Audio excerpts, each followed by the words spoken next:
I see the born of no return. Sister, hey now, can't you see we're rushing for the end? I see the point of no return. Now I see the point of no return. It's just ahead. Well, good evening. It's Monday, March 17th, 2014. You're listening to Wide Awake News on the Rinse Radio Network, and my name is Gary Hendershot. And for about the next hour or so, I'm going to be barking at the moon. Story we covered last week is still big in the news. At 777 Flight 370. Plane is still unfound. No wreckage has turned up. Some interesting details have come out. Seems the airplane very quickly rose to about 45,000 feet before it very quickly dropped down to about 5,000 feet and performed some terrain following maneuvers that some liken to the type of maneuvers that a fighter jet might use to evade radar. So, you know, at this point, a lot of suspicion is being placed on the pilot and co-pilot. Apparently, the pilot's house was raided by Malaysian police, and some flight simulator game that he was playing was snagged to see if they could figure out, if he was practicing this type of maneuvers. Hard to really tell. One speculation about the rapid ascent to 45,000 feet comes from medical types who indicate, well, if you really want to incapacitate the passengers in the airplane, you take them up to about 45,000 feet, depressurize the cabin. It only takes about 15-20 seconds for people to be unconscious at that altitude if the plane was depressurized. And all those passengers, all 239 of them, could in theory be killed if that altitude was maintained for more than about 15-20 minutes. Wouldn't take long without oxygen at that flight level. Again, so few hard facts about this thing. All we really know for a fact is that the plane is missing. Nobody seems to have any idea where it might be. Rumors about cell phones that were still ringing after the airplane was declared missing. Even one report that apparently a cell phone of one of the passengers was answered and then quickly hung up. Some of these reports you have to kind of question. You look at the sources, you have to consider. We just really don't know for sure. Early on in the investigation, a lot of attention was given to two fellows who were apparently trying to make their way to Europe on bogus passports. The two were identified as Iranian nationals, probably trying to escape Iran, make their way to Europe because they had family in Europe and might have better job prospects. Hard to say.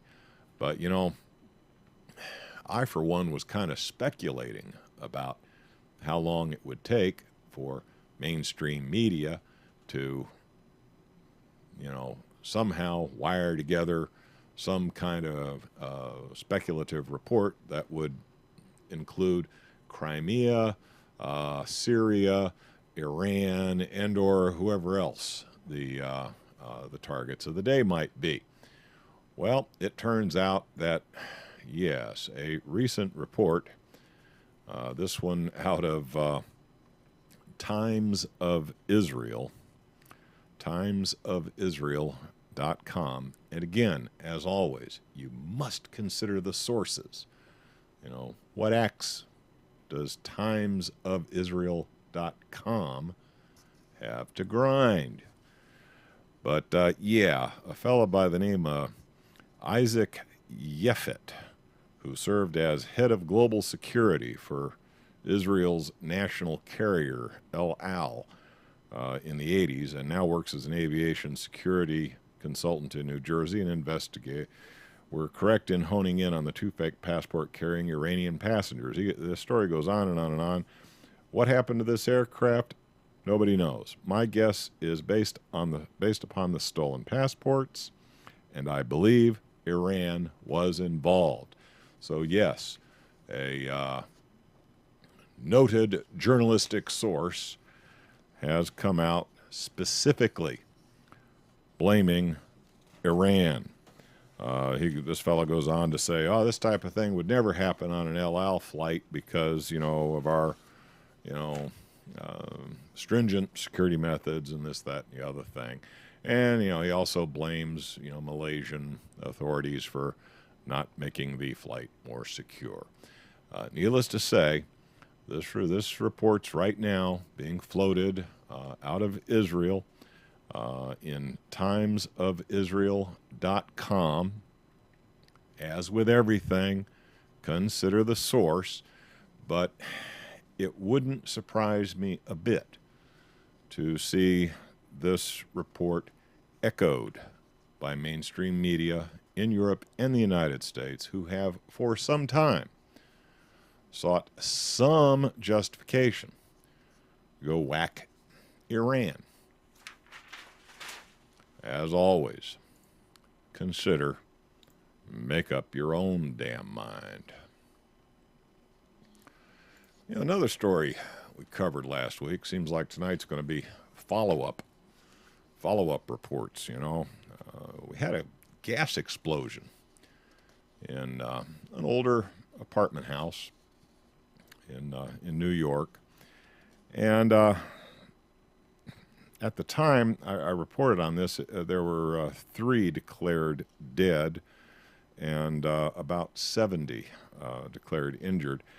This latest report that came out today has refined those numbers a bit. It looks like 8 people died in that natural gas explosion in New York, and they're still holding to more than 60 injured. Now, it's a terrible tragedy, and, you know, we mourn the dead, and, you know, we wish comfort for the families who lost loved ones. But, you know, this should be a wake-up call. People should be looking at this incident and reminding themselves that, you know, there but for the grace of God go I. Because, you know, it's not just New York that has aging infrastructure. How old are the gas lines coming to your house where you live? Are they the old cast iron lines that were dropped in the ground, you know, back, you know, in the 1920s, right up through about the 1980s or so? You know, the characteristics of natural gas are such that they tend to corrode those lines. And more recent construction, they're using a high-density plastic to carry the natural gas, which is less prone to that particular type of damage, although this new plastic hasn't been used that long, so we don't know how durable it'll be over the long run. But here's a couple of facts about New York. Let's just, you know, just for now, let's think about New York. Over 1,000 miles of New York City water mains are more than 100 years old. more than 160 bridges across the 5 boroughs were built over a century ago. And in a 2012 study, 47 of those were deemed to be structurally deficient. The subway in New York has a signaling system that, when it was installed, had about a 50-year useful life span. That system's almost 90 years old now. And nowadays, to keep the signaling system for their subway going, workers have to cobble together parts because they're no longer made. I wish I could say that, this was just a problem for New York, but it's not. Much of the infrastructure of the United States has been neglected for a long time. And this gas explosion in New York should remind us, first of all, just how dependent we are on that infrastructure, and secondly, what neglect can do.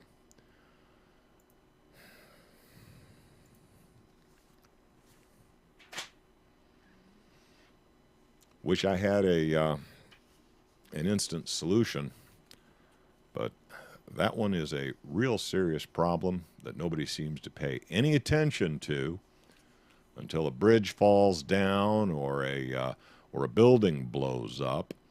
And when we have one of those instances, we look, we point the blame at somebody and start talking about Justin Bieber's penis on YouTube, and instead to try and distract you from a really serious problem.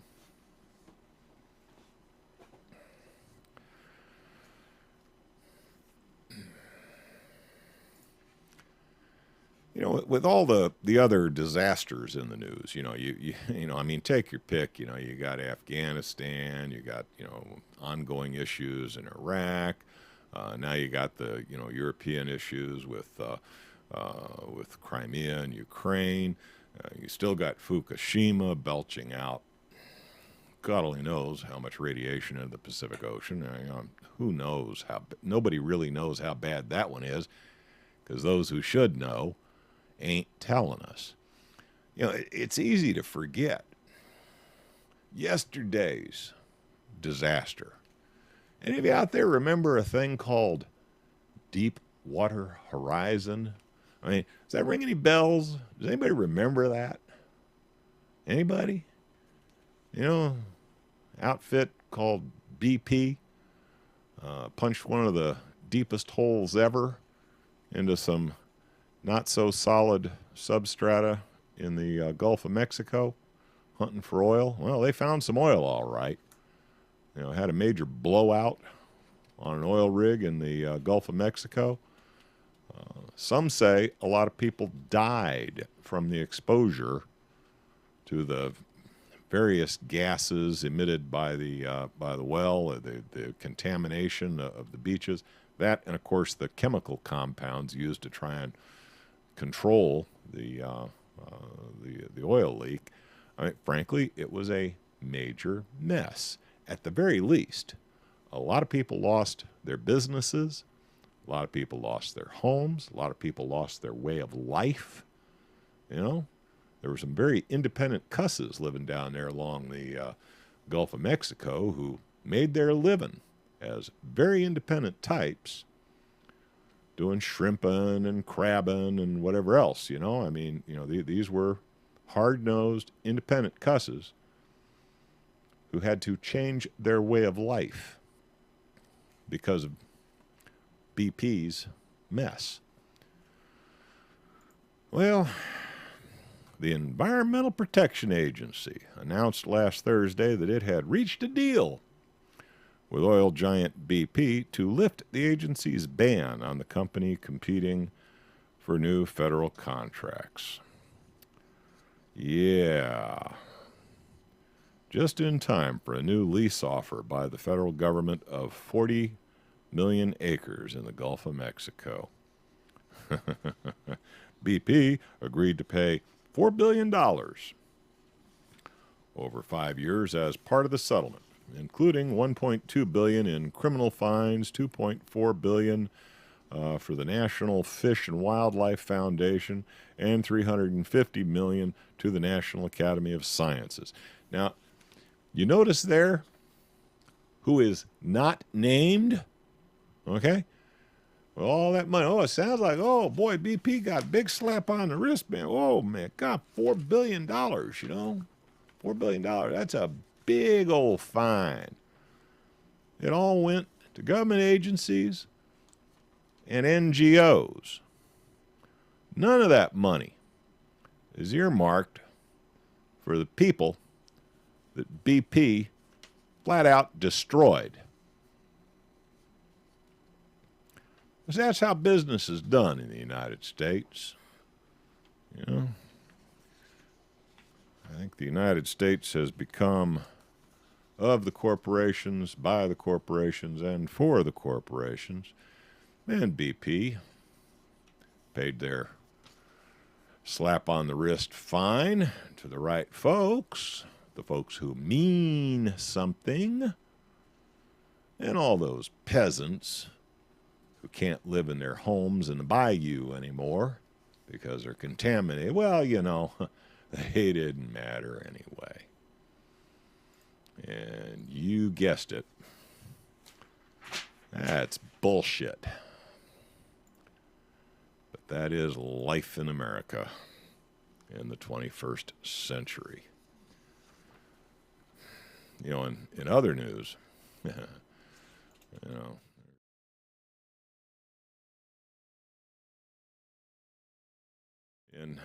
in other energy-related news, you know, there's constant battle going on about a technique for extracting oil from oil shale, and it's also used to extract natural gas that's locked up in some rock strata. It's a technique known as fracking, and my personal take on fracking is that done carefully in the right areas, you know, with a lot of forethought, you know, you can probably get away with fracking in some parts of the country where it's done very, very carefully. You know exactly what's under there, what the heck you're going through. But, you know, if it's not done carefully, you can contaminate groundwater. Even some of the major aquifers could be damaged by fracking. There's even been some people who have reported that relatively low intensity earthquakes might be caused by fracking. I know we had an earthquake here in the Washington, D.C. metropolitan area a couple of years ago, and this area is not known to have earthquakes. You know, it's a fairly stable area geologically. It's not like it's totally unknown. There might have been a couple during my lifetime, which at this point is getting to be extensive. But, you know, a couple of years ago we had one, and a lot of people pointed to fracking in some of the central counties of Virginia as one of the potential causes. That particular earthquake even did some damage to the Washington Monument. So, you know, if that was considered a minor earthquake, and it might have been caused by fracking, that would give one a moment's pause. Well, in Johnson County, Illinois, they're spending tens of thousands of dollars in the rural county to defeat a referendum that opposes fracking and defends local rights. Basically, this is all part of this TPP, Agenda 21 nonsense. Bottom line is, if you live in a locality and you get together with other folks in your locality and you vote down fracking, you say, look, you know, you can go frack anywhere else you want, but you ain't fracking in my backyard. And no, this is not the fracking from Battlestar Galactica that if they want to do that, I don't care. But, you know, this is different. This kind of fracking there are people who've gotten together and they said, look, we don't want it in our area. Well, there is a move underway to basically override local authority and say, we don't care what you locals want. We're the big corporation. You know, we got Dick Cheney and his buddies' money behind us, and if we want to frack in your backyard, we're going to frack in your backyard, and you ain't got nothing to say about it. And yeah, that one kind of tips the scale on the BS meter as well, but that is how business will be done in the United States now and in the future, as more and more power and authority gets transferred from you, we, the people, to those big corporations who know whose palms to grease. And I'm hearing the music in the background, so it's time for me to slide out of here for just a couple minutes while the network sells some products to pay the bills, and I'll be back right after these messages with more of tonight's Wide Awake News.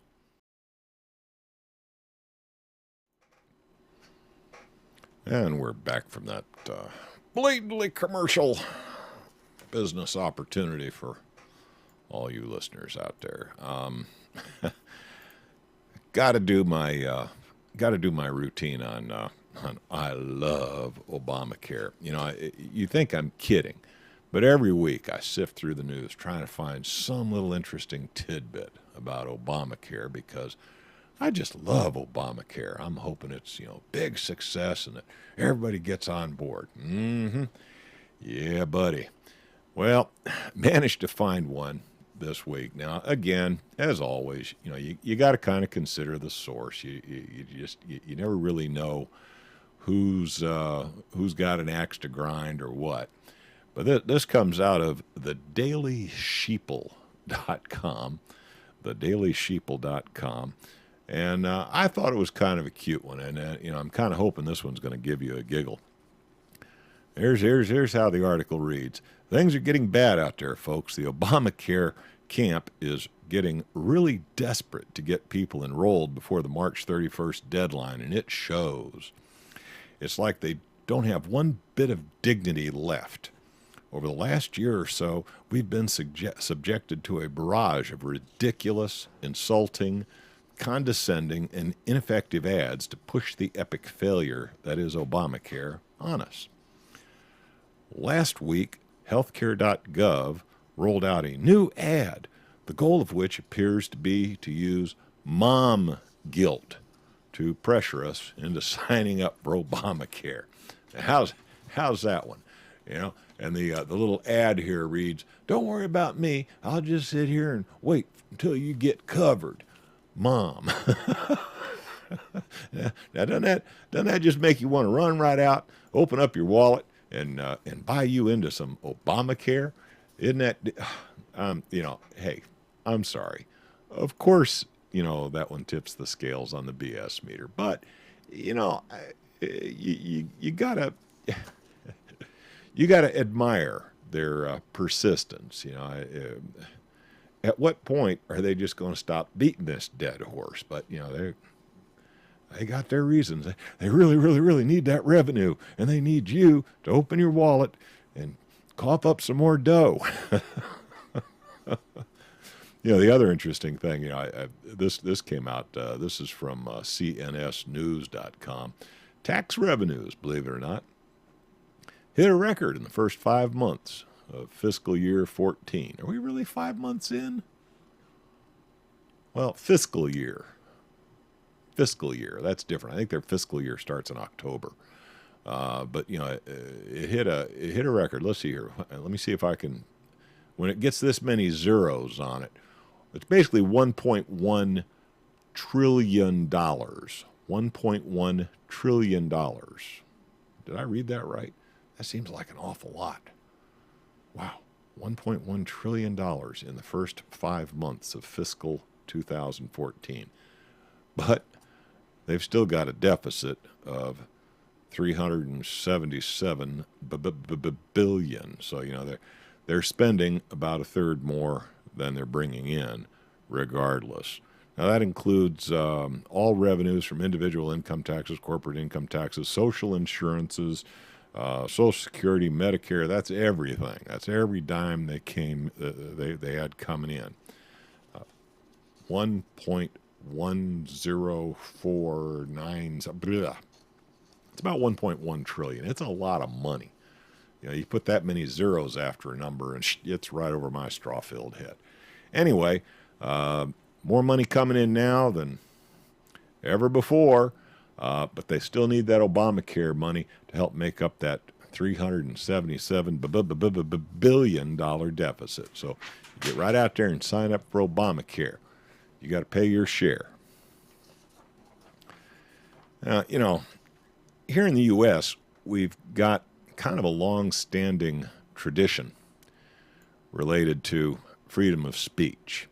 One of the reasons why I can get on the Rants Radio Network and rant and rave and call my government a jerk and call my president a jerk and call, you know, members of Congress a jerk is because here in the United States, we have this thing called a First Amendment guarantee, which guarantees you the right to speak your mind. Okay? Be it the truth or not. It's my truth. It's my editorial. This is my opinion. I have the right to express my opinion. You have every right in the world to tune it out. If you think I'm a jerk, you think what I have to say has absolutely no validity, you have the right to make up your own damn mind and tune to another channel. Now, most people in the United States, we kind of take that for granted. We just assume that everybody has a right to speak their mind, be they right, wrong, or indifferent. Don't matter. Right? Right? Well, maybe. Maybe not. Let's take a look at a few cases. An anonymous reader writes, the UK Minister for Immigration and Security, a guy by the name of James Brokenshire, now this is in the UK, has called for the government to do more to deal with unsavory rather than illegal material online.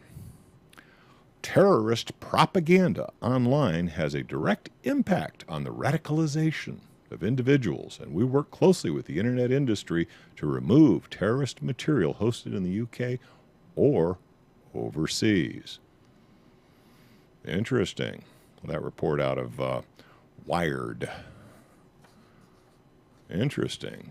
Not, you know, we're not talking kiddie porn here. We're not talking, you know, we are talking what they consider unsavory.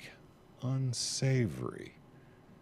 You know, I remember how long everybody had to debate, you know, just what the heck is pornography. Well, now we've opened up a whole new can of worms. What the heck is unsavory? Because I disagree with you, is that unsavory? Because I have a contrary point of view to express, is that unsavory? Can I be muzzled because you consider me unsavory? You've got the right to change the channel. So if you find my words unsavory, change the channel. But no, some little old ladies in tennis shoes would decide what you can and cannot see. How about this one? This is a little closer to home. This is Cleveland, Ohio. A court approved the involuntary detainment of a woman in a psychiatric ward when hospital staff interpreted her prayers as signs of psychosis. Interesting. A Pentecostal Christian and self-published spiritual author, the violation of her rights occurred last year during an act of spiritual devotion. Basically, the woman went on a fast. Somebody decided that her act of religious devotion in fasting was an attempted suicide. Reported her. She was grabbed. They decided that her espousal of religious conviction was in some way an indication of a psychosis, and decided that they should administer antipsychotic drugs, to which she refused. So they basically shrugged her shoulder and locked her up in a mental institution. That's the kind of stuff Soviet Union used to do. Okay? That's not supposed to happen here in the United States of America. I'm an atheist. I do not believe in this woman's Christian faith. But I would not have her silenced just because I disagree with her point of view. She has every right in the world to express it. Now here's one. This one comes out of InfoWars. So you got to, again, you got to. They got an. Am I hearing music? Yeah, I do believe I'm hearing music in the background. It must be time for me to drop out of here for a moment so the network can sell some goods. This InfoWars article is about a ClimateGate professor who says that people who disagree with ClimateGate should be jailed. Hey, I'll be back right after these commercial messages. I've got a wrap up on this particular issue.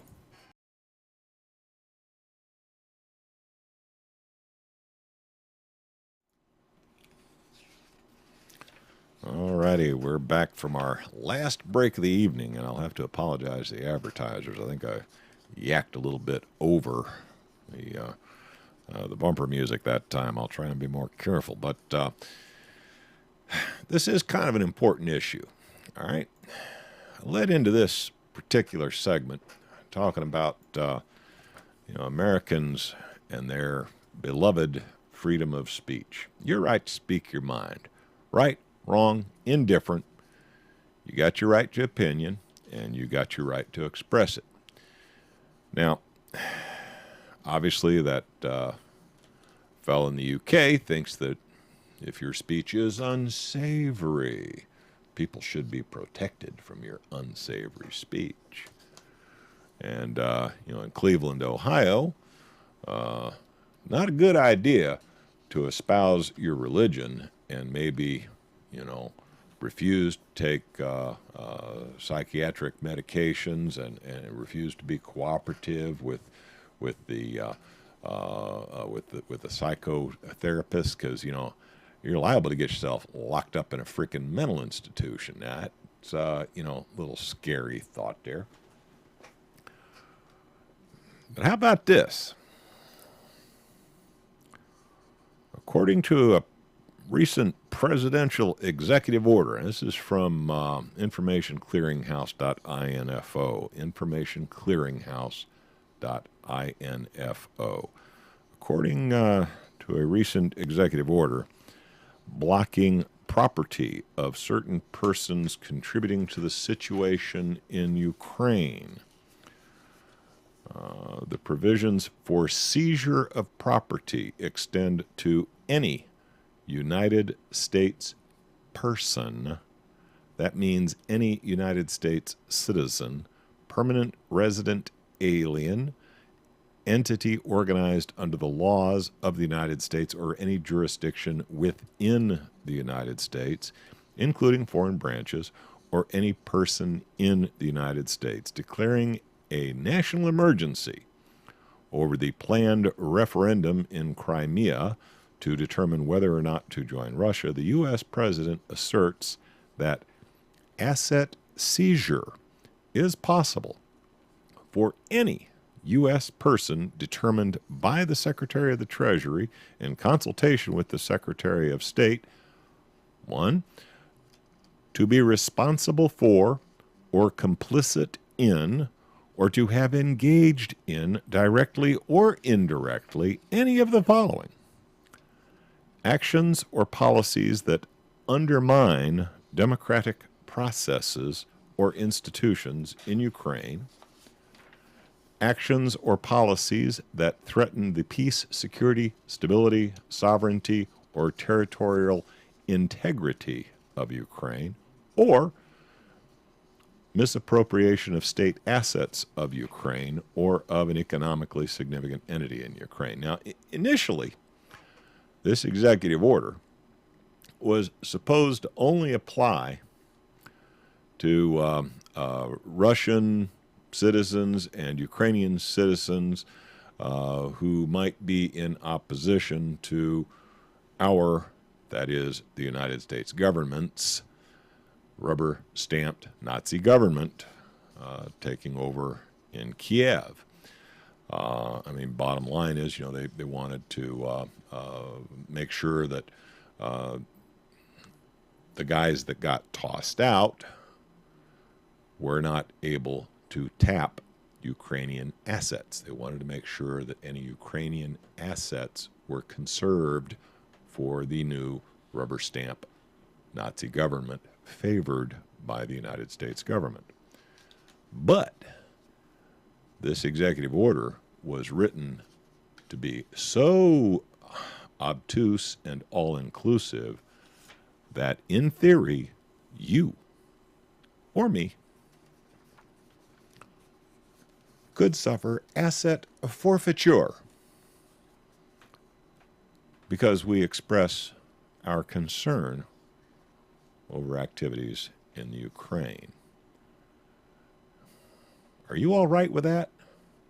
Now, maybe you think the U.S. government walks on water, could never make a mistake, could never do anything naughty.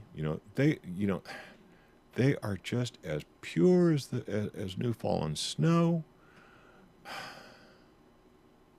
But would you really favor the government silencing loyal opposition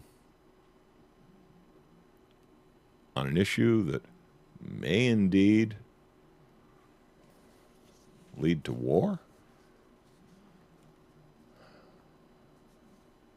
Think about that one.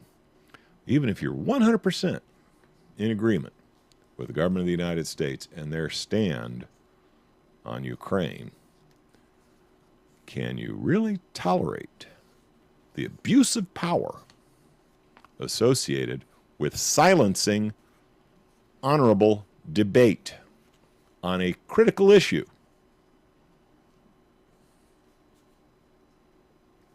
Consider.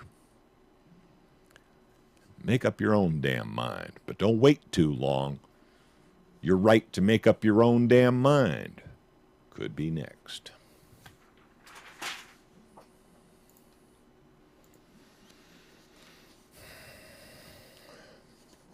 Crimea. 'Tis the issue of the day. Now, depending on whose numbers you believe, it appears that about 82%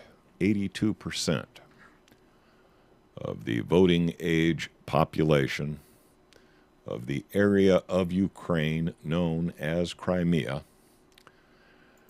82% of that population went to the polls. Of that 82%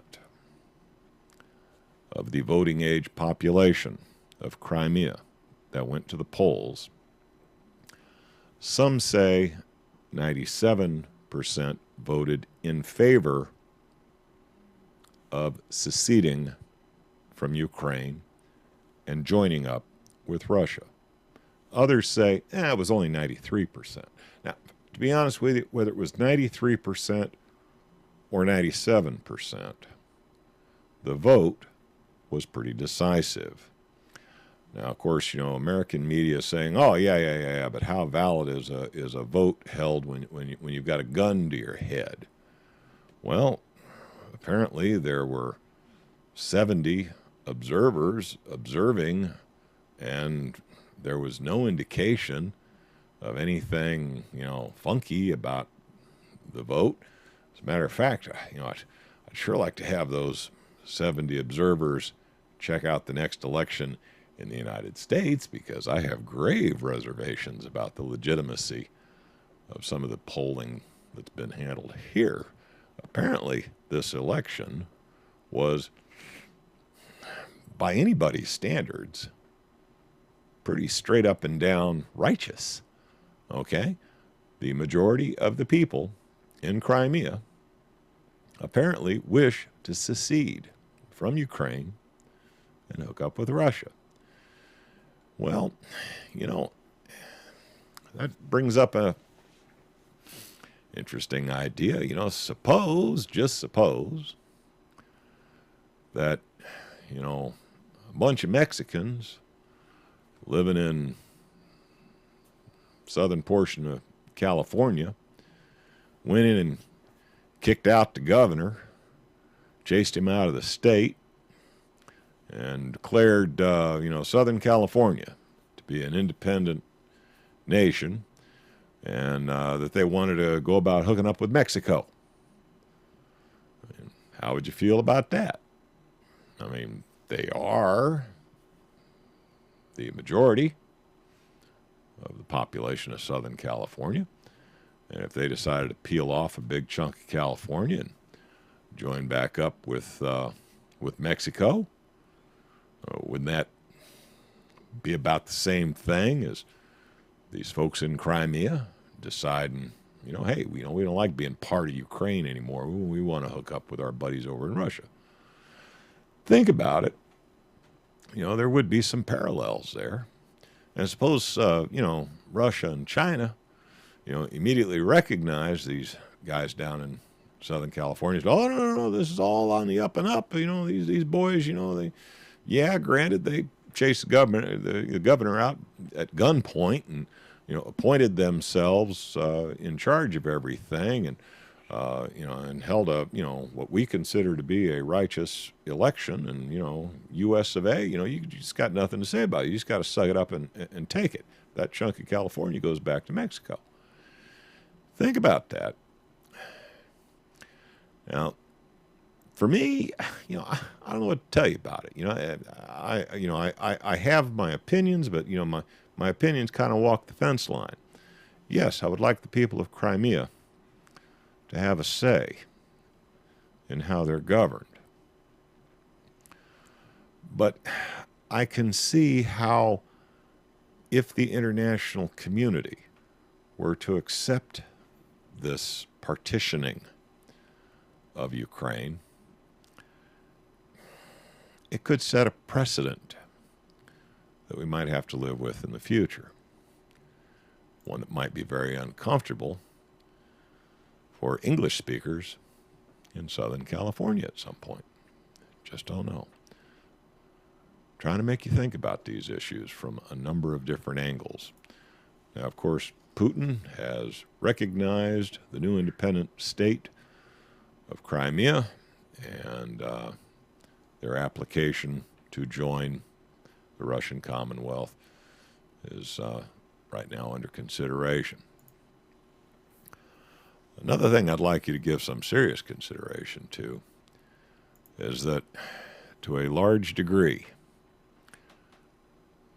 the turmoil in Crimea is the fault of U.S. international policy, driven by God only knows what motivation, other than to stir up trouble. You know, the United States put a lot of money into destabilizing the democratically elected government of Ukraine, and it was only after that democratically elected government in Ukraine was basically chased out at the point of a gun that Russia made moves to protect its interests in the area. United States foreign policy has created a Frankenstein monster in Ukraine that could at some time in the very near future come back to haunt us all. Well, folks, I'm hearing the music in the background, so I guess I'm done barking at the moon for tonight. Thank you all for listening. It's Gary Hendershot signing off. I'll see you next Monday. Good night, all. Love of the old turnarounds. None of us are leaving here alive. Whoa, what will you say? What will you say?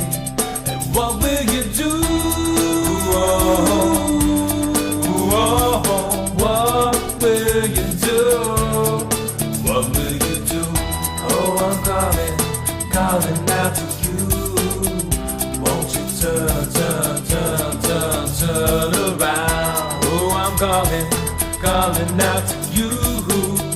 Won't you turn